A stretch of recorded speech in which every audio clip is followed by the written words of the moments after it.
Good morning, good afternoon, good evening, ladies and gentlemen, wherever you may be in the world. I'm Sara Jane. This is Thoughtful Nuggets and Pearls on Gift of Healing TV.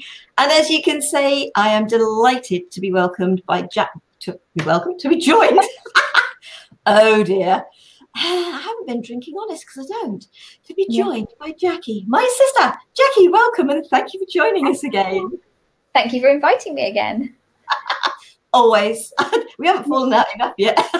Right, exactly. Our topic this evening is healing. And I think this works sort of very well, I think, for both of us. And obviously, we will both share what we're comfortable with sharing. I don't care what I share, but obviously, we all have to sit within what we are comfortable with sharing of our own story. And I think it is really important to realize that as much as I feel very blessed to have gone through everything I have gone through, and I mean that, I wouldn't change a thing in my life from the accident when I was a very young child right up to the wake-up call of the broken jaw. I wouldn't change any of it. My falls down the stairs when I've, sort of the clearings, I wouldn't change any of it. It's been uncomfortable, a lot of it. There's been pain, emotional and physical, but I wouldn't change any aspect of my life, my story. I think when people are going through stuff, I think they probably would change it. But healing, to me, healing is an inside job.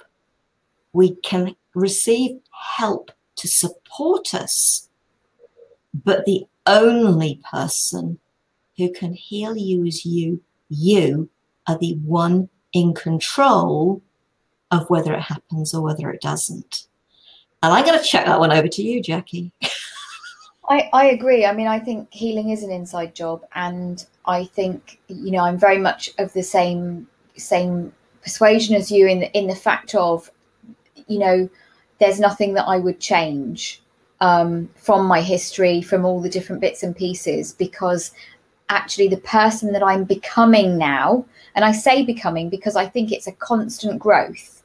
Who I am at this moment, I'm quite happy with probably 80% of who I am. There are a few things I'd like to continue on the healing journey so that actually I have more confidence, less anxiety in the different bits and pieces, so that I can actually then enjoy life a bit more in the sense of the things that I'm able and confident and comfortable to go and do.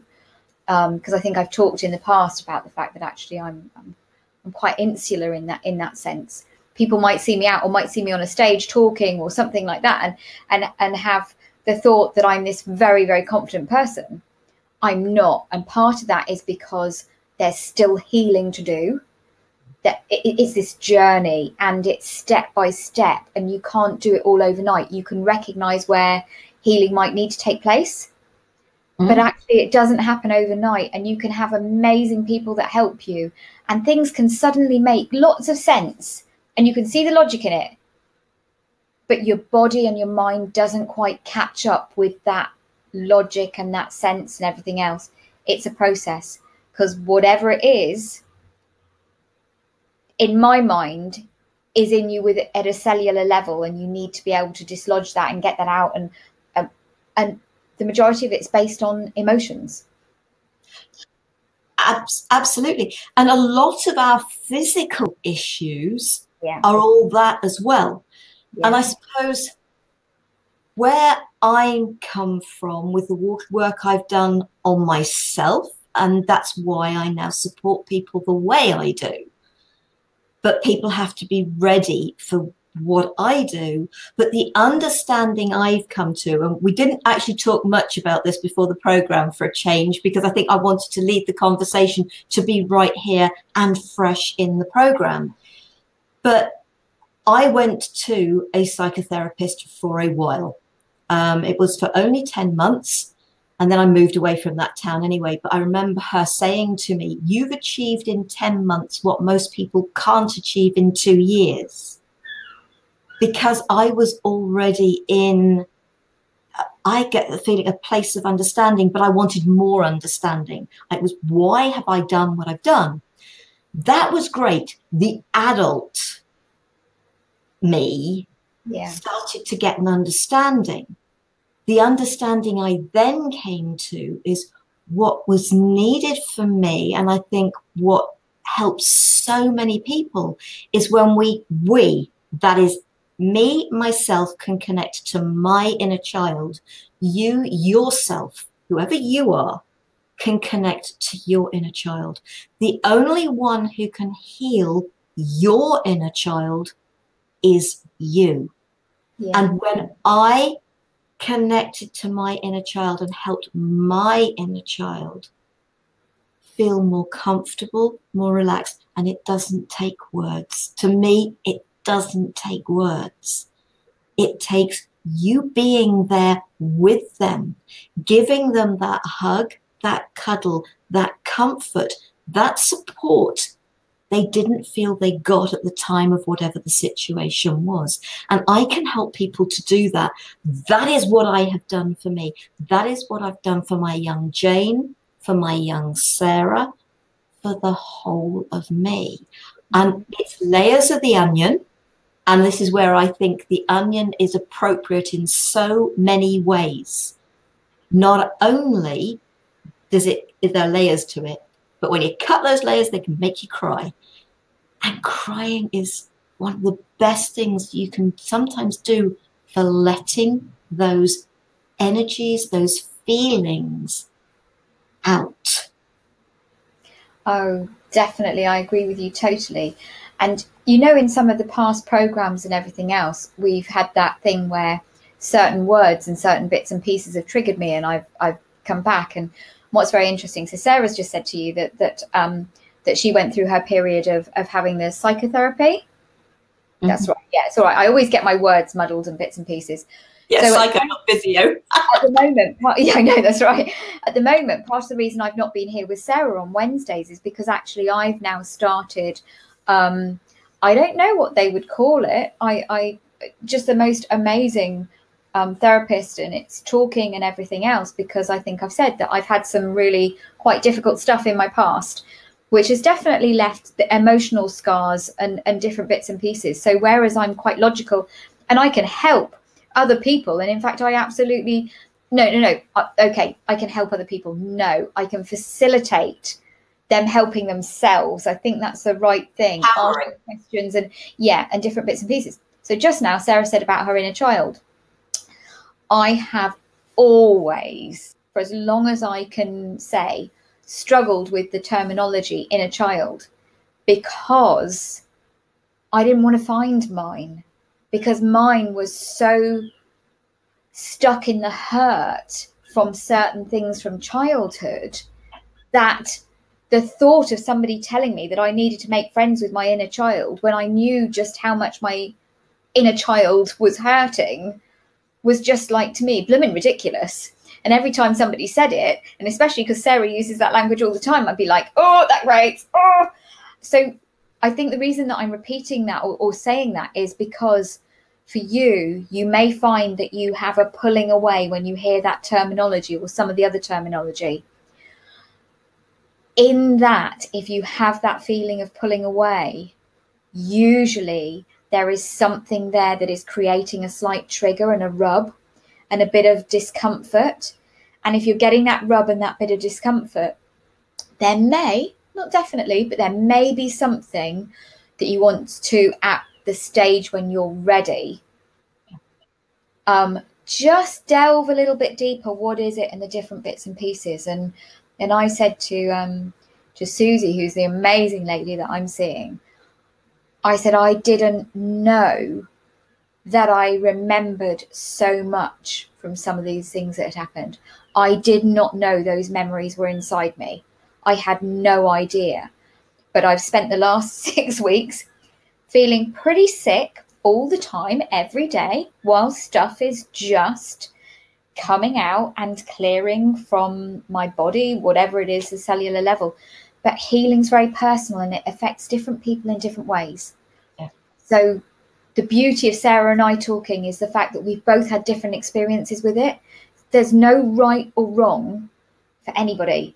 It's what's right. It's what's right for each individual person. And if something's not right for you, don't worry. Don't feel any pressure to do it. Explore something else.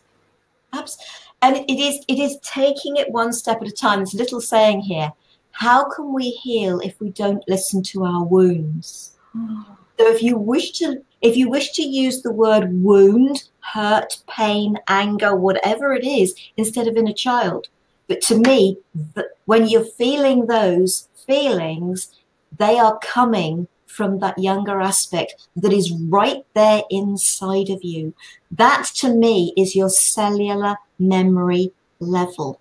Yeah. Every aspect of you, every single second of your life is right there inside your body. And I always remember, I mean, I've been on the journey of personal discovery for quite a few years now, actually. Longer than me. Yeah, for quite a few years now. And I'm just trying to think what it was that I had a memory, and the memory's just disappearing. Yeah, it's old age and everything else. But it's that thing. It's like, oh my goodness, where's it gone? My favourite quote in life, and has been for a long time, is insanity is doing the same thing over and over again and expecting different results. And I am trying to change my day around. I've been having this amazing thing of going through, I've been clearing out things and getting rid of things and throwing things and moving things around, and I've gone throwing back. things or throwing them away, Jackie? Oh no, just throwing them away. Yeah, throwing them away. And recycling. And I'm not into, if something can be recycled or given to somebody else or repurposed, then that's great. I just mean removing them from my area, and different bits and pieces. But I've just gone back. At the beginning of the year, I started doing yoga every day. And it was the first time I'd ever done it. I'm just using some videos online, and I am giving a plug. I'm not getting paid for it. And this woman doesn't charge anything. It's worth looking up, Adrienne, and look her up on YouTube. Fantastic. And you don't have to pay anybody anything, and you can do it at home. But also doing meditation. And I did that for about, I don't know, 4 months every day. And then when I was talking to a colleague, she said to me, and I said, oh, my goal is I want to do it every day of the year. And she made some comment. Well, the comment that she made had a trigger back to when I was in my marriage. And when I had that type of thing said to me, it meant that if I continued doing that, I would get into trouble, or it would be taken out on my kids. And I hadn't really realized that. And I stopped. I did not do it again until just over a week ago. And then I was just like, wow, I actually let a comment that somebody said be a trigger to something that was there from the past. And I didn't recognize why I'd stopped. So this healing element can filter into every aspect of your life. It really can. But changing things around, not getting up in the same way, not going straight to the shower, doing something different first, changing my routine round, and doing things differently. And my days have been a little bit more productive. I'm more tired. I admit I'm not sleeping as well because my brain's quite active. But it's just part of the process. So over to you, Sarah. I've done enough talking. No, and I think that's totally right. Sort of we were talking before, because I've actually, chocolate has had to go. How much do I love myself? And the truth is, I do love myself. So why was I keep feeding my body this poison that actually didn't, I love the taste of it, and I do love the taste of it, but why would I keep feeding my body this poison that didn't actually make me feel good? And Jackie was saying, oh, Sarah, you're looking really good, your skin's looking good and all the rest of it. And it's just like, but I am trying to be really good about what I eat. And I'm trying to shift things around. So I'm not eating the same, I'm eating a lot of the same things, but I'm not eating the same thing at the same time every day. Yeah. I am trying to put little bits of different things in, and I'm actually finding now that potatoes aren't loving me so much either, and I adore my tatties. I really do. Just as like I adore bread and it doesn't like me either. Oh, my body doesn't like them. This is much to the point. But it's finding ways around, just because I'd like to still enjoy my food. And I don't want to be eating the same old, same old. And it's fine. I like eating salad during the summer, but I don't want to be eating salad during the winter. So it's finding new ways of doing things. And we were set this, they keep talking about this bone broth. And as I said to Jackie, but Mum always cooked the carcass of the chicken and always made a soup. We either had more of a consomme type soup, which is the bone broth, or she then made it into a vegetable soup with a load of veg that she liquidized into it. Yeah. So we were actually brought up with that. I just don't go and buy a chicken anymore because I wouldn't buy one just for me. So I'm going to find a way of going to try and get some bones so that for the winter months. So what can you do health-wise for yourself? What can you do to help heal? And we find when we let go of things and we start trying to be kind to our body, the best kept secret of medicine is that the body heals itself if we create the right conditions and stop doing the things that caused the sickness in the first place. Which is very true. And I think that two things from what you've just said is, one, there might be some people who are listening who are vegetarians. There are amazing alternatives and different bits and pieces. It's just that I think maybe a bit for Sarah, but and for me, I mean, I'm celiac and dairy intolerant. And so I have a little bit every now and again. There are so many foods I can't eat that even though I did go virtually vegetarian for about a year and a half, I just found I couldn't in that sense. But neither Sarah or I eat very much meat. I would say that what some people maybe have in a week, having one day, maybe Sarah and I have in a week. Yeah, absolutely. I probably have less meat in a week than a lot of people would have in one meal. Yeah, and I'm pretty much the same. What people put on their plate. Oh yeah. God knows how many weeks worth for me. I'm pretty much the same, and so there's other alternatives and different bits and pieces, and I do think that our bodies know. I think maybe the best example for our bodies knowing to me was my youngest son, who is actually now 27. When he was little, before I was diagnosed as being a celiac, he had already started. He didn't like certain foods. But then when I was diagnosed as a celiac, we realised that what he had been doing naturally was he had been stopping having those foods. And he automatically, when he was very little, he's lucky, he's grown out of whatever it was, but he actually didn't have those foods and he didn't like them. And that was before he could speak and before we knew I was celiac. So you're not telling me he picked up on that because of, it wasn't... I mean, none of us had ever heard of celiac really till I was diagnosed. So none of the family sort of none of us knew anything about it. But how interesting that the body knows that. The body knows in the winter months quite often wants fruits that are higher in vitamin C to help ward off colds and flu, and our body tells us, what we do and we don't need. For our mother, she doesn't have bananas because her body has got enough potassium in it already. And if she has if she has bananas, well, she just doesn't eat them at all, it causes problems for her. So when we listen to our bodies, then it's really important. But I think it is more than food. I think it is the thoughts. What are the things? I mean, I think Sarah and I were having a conversation on the phone a few weeks ago, and a friend of mine has introduced me. In fact, I'd already listened to one of his books, but I didn't click how much he did. A guy called Dr. Joe Dispenza. And there's one bit at the beginning of one of his audiobooks that I love so much. And it was like, so something I can't remember the actual words, so please forgive me, I'll paraphrase. Something happens to you one day and you're in a mood and somebody goes, oh, what's the matter with her? Oh, she's in a mood because so-and-so happened to her an hour ago. 3 days later, somebody goes, what's the matter with her? 3 days ago, so-and-so happened to her. 3 months down the line, what's the matter with her?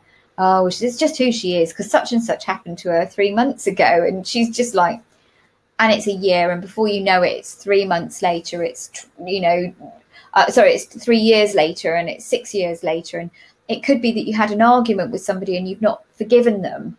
And forgiving them just means that you yourself, you don't have to go and say the words to them. It's what you say inside. And I thought about it, and I can't remember if I've said, I think I probably have. So my diagnosis at the moment is I have PTSD, post-traumatic stress disorder, because of some stuff that's happened to me in my life. And my body, the memory at a cellular level, and the memories of what's happened, exhaust me, to be quite honest. I find them exhausting. And it's only through somebody asking me the right questions and delving in the different bits and pieces that's going to free that up. And I've got to trust that person to know when to stop in a session, when I've had enough, and that's as much as I can talk about. There have been words, and there are still some words I cannot say in the sessions.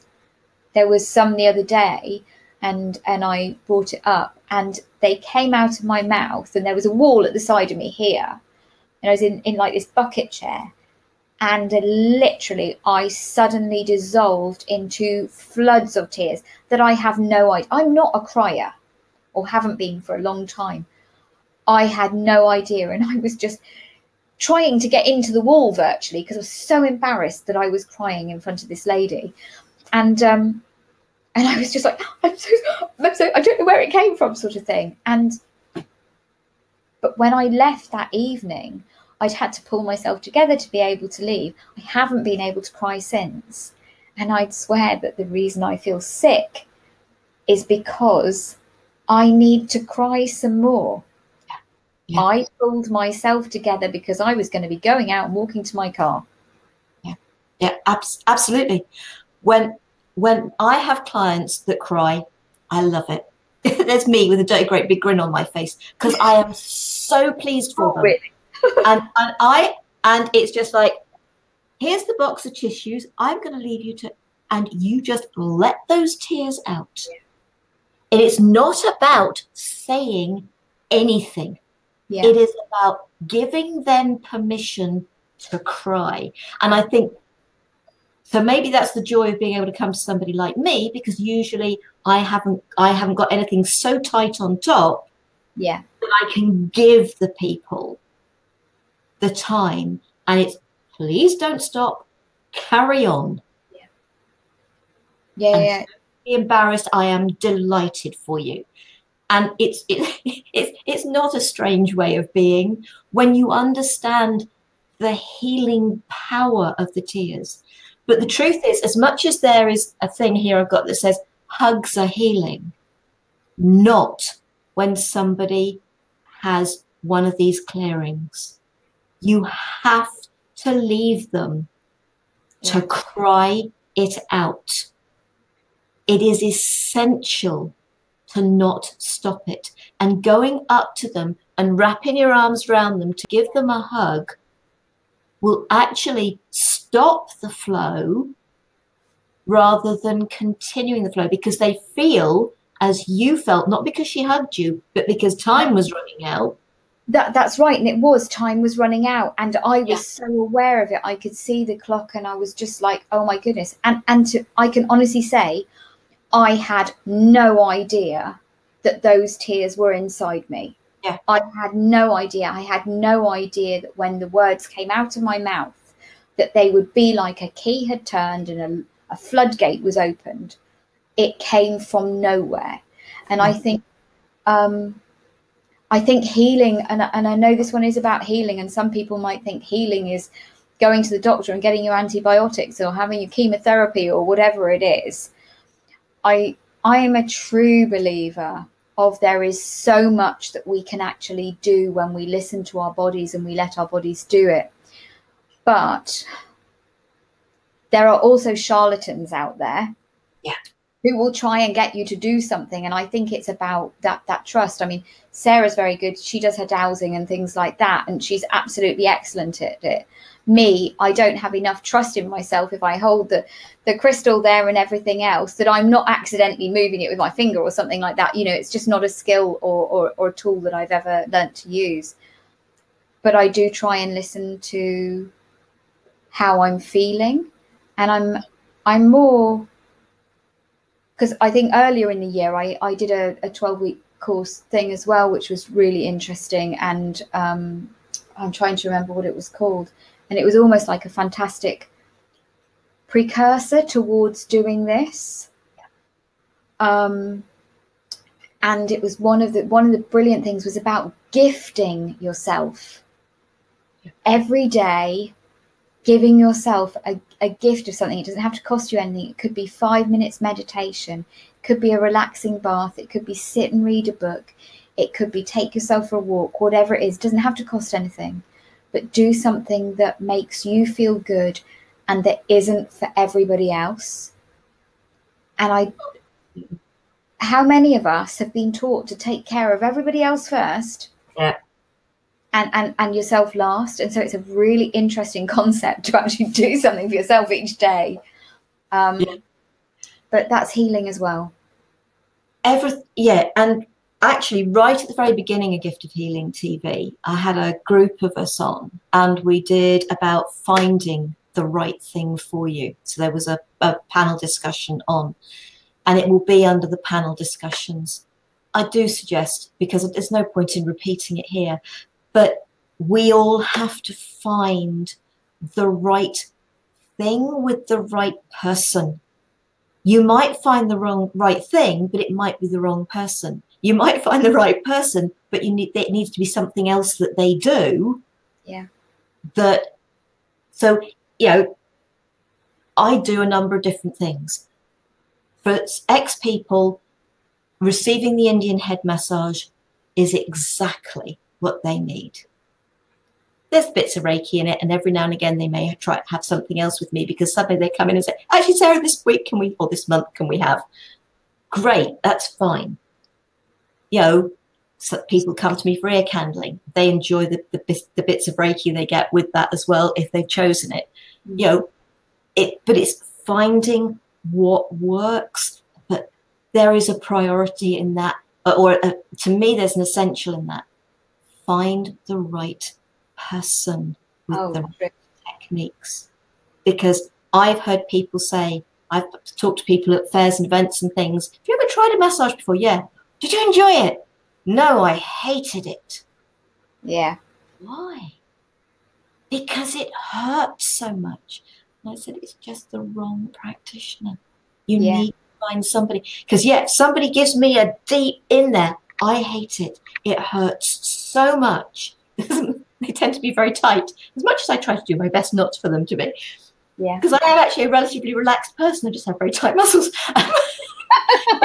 It's just one of those things.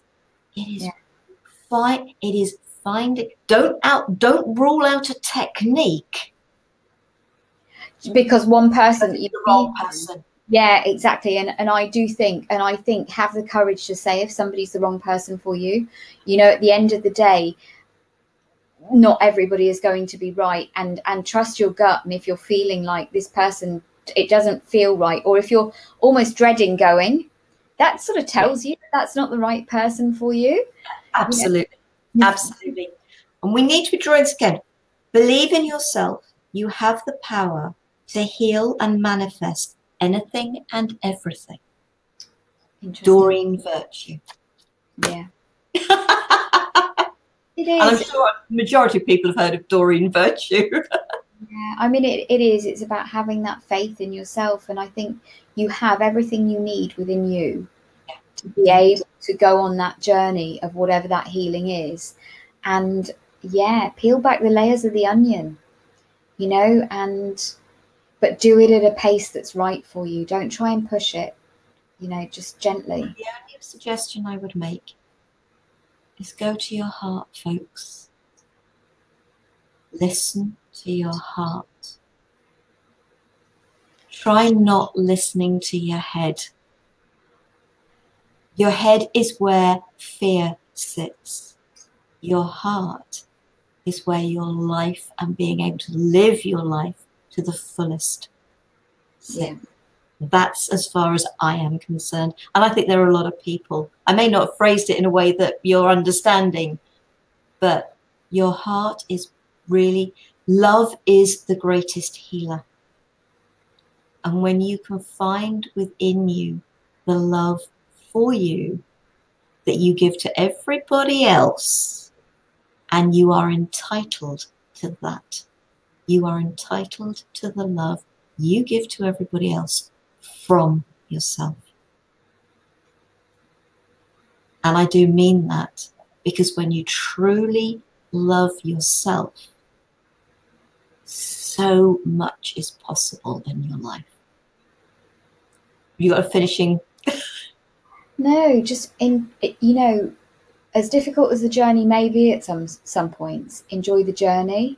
It's that story, isn't it? Again, the farmer whose cow dies, and the neighbour says, what bad luck, and then all these different bits and pieces that happened, and then sometimes it was what bad luck, what good luck, what bad luck, what good luck. We never know what is actually good and what is bad, and sometimes some of the things that can seem like the worst can turn out to be the best. So you never know when you're being lucky. Yeah, it may sound strange, but this journey to healing can be very freeing. And not can be, it is when you let it. Well, I say can be, because I think sometimes we have that disbelief in us when we're so far back on the journey and there's so much to do. We can have that disbelief, and so I think I was just being cautious in that sense. But yeah, it's worth it. I think, as uncomfortable as it is at times, it's blooming well worth it, and you deserve it. So enjoy the journey.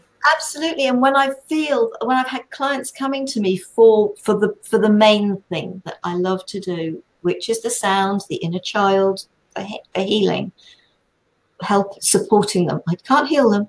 They do it. Yeah. And I've watched how they've walked into the room, and I watch them as they leave. Yeah. And the weight has lifted from their shoulders.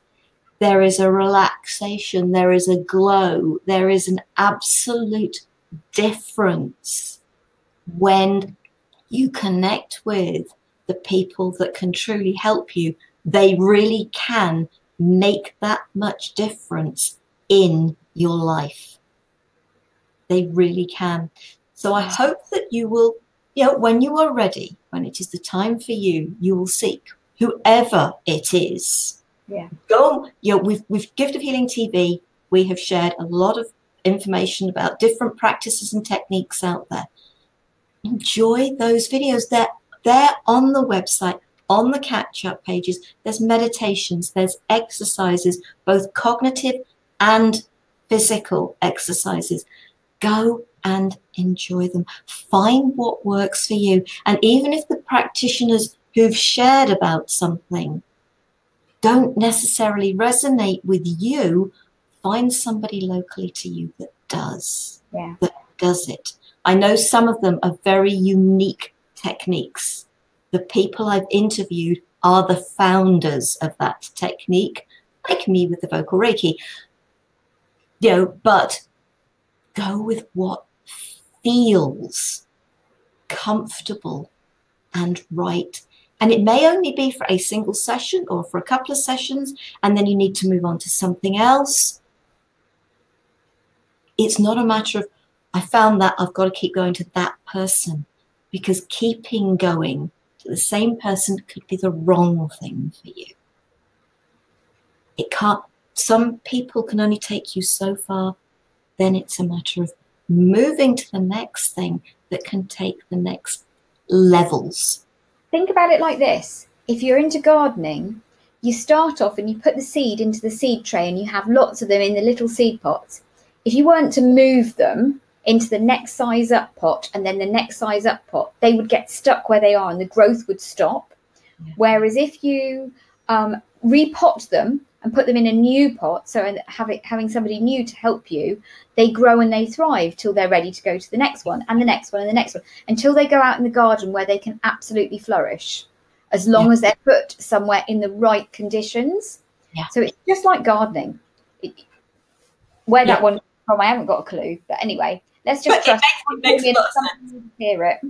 It makes sense. Jackie, thank you so much for joining us, and we've gone way over time as per usual. That's nothing unusual. Next week, sound and silence. Sounds can hurt and sounds can heal. Be aware of what you are listening to, and that comes from me, folks, because I genuinely do believe that, as I work with sound energy. And who knows, there may be a soul language message in there as well. Who knows? Anyway, we will see what happens, because I know I've got loads of that spouting from me at the moment. And I don't understand a word of it. Anyway, ladies and gentlemen, thank you very much for joining us. Thank you. Do feel free to join us next week. Jackie, thank you very much indeed. And we look forward to seeing you again. Jackie, of course, and all of you. Take care. Thank you. Namaste. Namaste.